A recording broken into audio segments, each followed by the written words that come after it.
With all due respect, what the fuck? In terms of the way hip-hop has been bastardized and the way it's been turned to push certain agendas, the most obvious one in recent years has been the feminization of men. So if you think back to when I was coming up in the hip-hop game in the 90s and just getting into that music and starting to play it on the radio and playing it in clubs, it was very, very rare to find a gay rapper.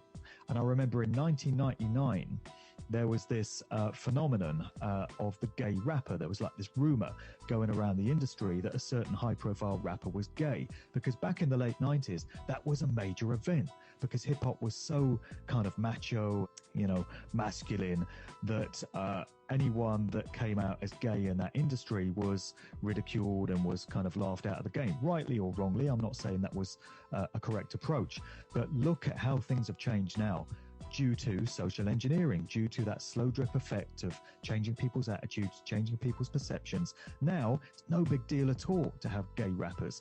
And actually, you have many prominent hip-hop artists who are getting pictured wearing dresses, getting pictured wearing women's clothing. They're very feminine in that they're wearing rainbow colors, they're wearing makeup, eyeshadow, all of this. And nobody thinks this is unusual anymore. Nobody's got any kind of objection to this.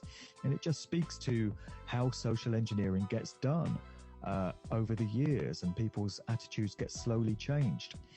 And the feminization of men has become a very serious problem in society now, because if you look at the way this COVID stunt has been pulled off, if the architects of this narrative had tried this one 30 or 40 years ago, I feel that they would have encountered a lot of resistance from armies of real men, militias of masculine men stepping into their true nature and rising up and rebelling against the tyranny that's been dropped on the people, representing the interests of the community at whole, coming together and providing some pushback to what was being done to us.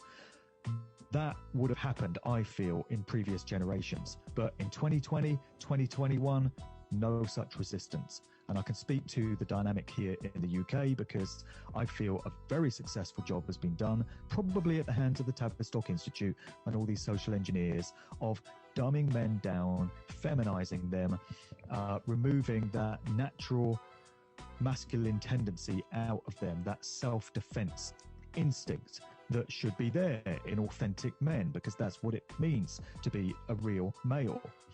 And we've seen very little resistance. There's been no real pushback, and most men have just rolled over and taken what's been dumped on us.